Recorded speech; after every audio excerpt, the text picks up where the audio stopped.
Hello everybody, today I'm going to be making a ring. Coin ring out of a quarter. Everybody's asked me, how I do it, how do you get the hole in the center. So today I'm going to show you how to make one out of a 1976, 1996 bicentennial. So this is the first thing we're going to do. You put it over here. We got to anneal the coin. Annealing the coin is basically heating it to take the hardening out of it. They're hardened so they don't bend and stuff. So what you want to do is, obviously you want to make sure you have it on some non-burnable surface. You just want to heat it up. You don't want to get it real hot, just to a really light orange color. A little bit of a glow, not much. You don't need much on these quarters because you're not doing a lot of stretching on them and a lot of work to them. So just want to heat them up a little. It's about good. You're done heating them. You can cool it off. It stays soft. It doesn't harden back up.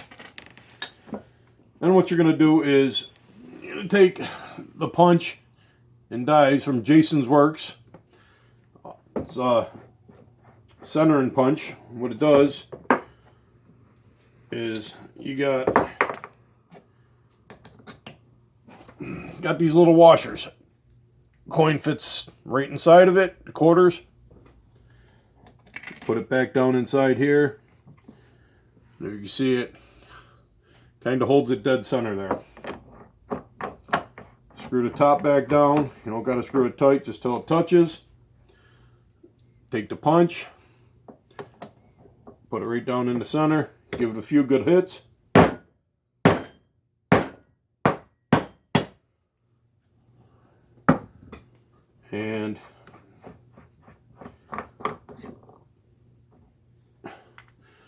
And that's what you come out with. Quarter with a perfectly sized hole right in the center. You want to take that. Now you want to use a softer mallet, either leather, rawhide, or I got this cheap little Harbor Freight mallet. So you're not messing up the front of the punch. And that's how you get a hole right in the center. Next step after that, take a deburring tool. You want to run this around here, get all the little burrs, make sure no burrs. If you don't do this, this is definitely how you crack the rings. I've cracked a few, plenty of them already, by not doing that. And you just want to sand to get any of the burrs off.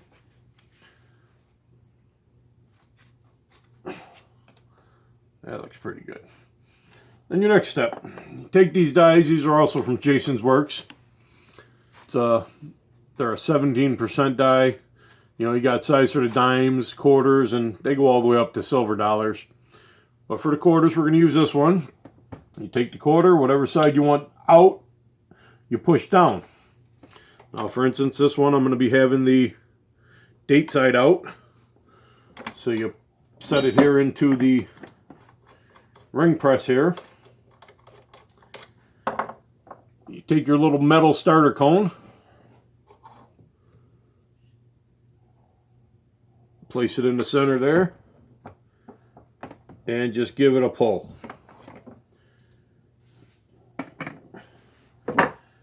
And that's what starts to give you the cone shape. Then your next step, you want to sand it, check the edge, make sure you got no little cracks starting. Got any little cracks starting, you can sand them out if they're small enough, or sometimes you're just nothing you can do with them, so you want to sand it, check it, make sure nothing's starting there. And then you're pretty much going to do the same thing, get it pretty straight in there, but you're going to take these little cones here and see how it pretty much closed right up around. So that's good enough there. Then after you do that, inspect it again. Make sure there's no cracks starting. And now we can move on to our ring stretcher. You want to put the reeded side edge, coin side up first. and just give it little stretches You know, give it a quarter of a turn every time you come down. And it's really soft right now. But the more you work it, the coin actually does start to get harder. It's called a work hardening. But you want to go about a size and a half bigger than what you want the coin to be. I think I'm going to go to this is going to be about a 7. So I think I'll go to about 8, 8.5. And by then it should have pretty, you know, the edges should be pretty good. And that's about good there. Flip it over, give it a stretch here. That'll bring the other side out to where you want it. And now let's see what we got here. I don't know if you can see that, but we've got that to about a 9. Right about a 9 on both sides.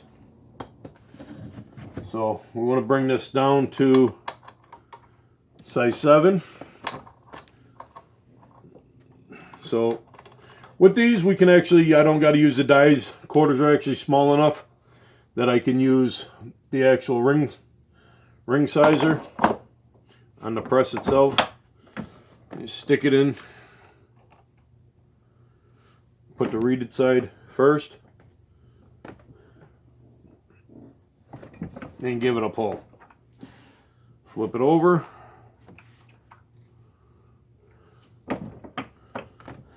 And give it a pull. Check your sizing. Alright, I got that to about a 6 on that side, 6.5 on that side. The reeded side is always going to be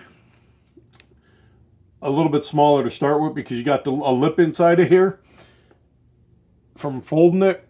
And you take your deburring tool and you can take that lip right out of there, make a nice smooth, you know, feeling. Get a nice little smooth feeling. Give it a quick sand. And then you check it again. About a size 6 there. Size 6 there. And we said we wanted a size 7, so we're going to put it back on our ring stretcher.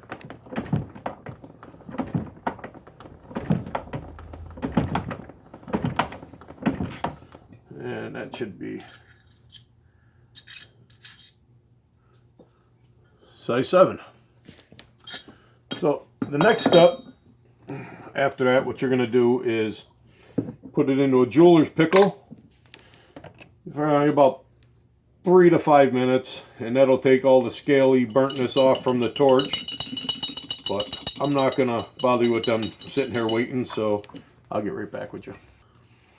Alright, so it's been about 3 minutes in the pickle now, so and that just, like I said, that just loosens all the scale and everything up off of it. And then what your next step is, take a sanding block, sandpaper, get a lot of the heavier stuff off. You see it coming right off.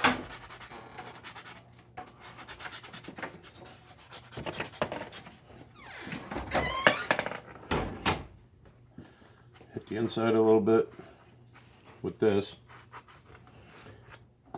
And then you take a 4/0 steel wool, and that'll get the rest of it off. This gets into all the fine detail, gets all the blackness out of it.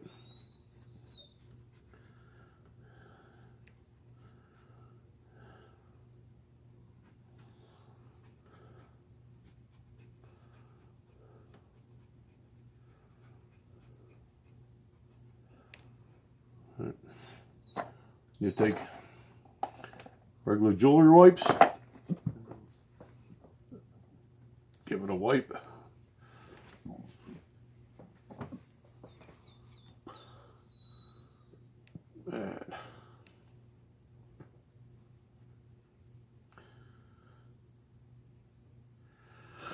and there you go.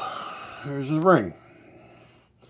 Bicentennial quarter, In God We Trust, 1976, 1776. You know, Liberty. Size, what was it, size 6, I think, 6.5 we made it, 7.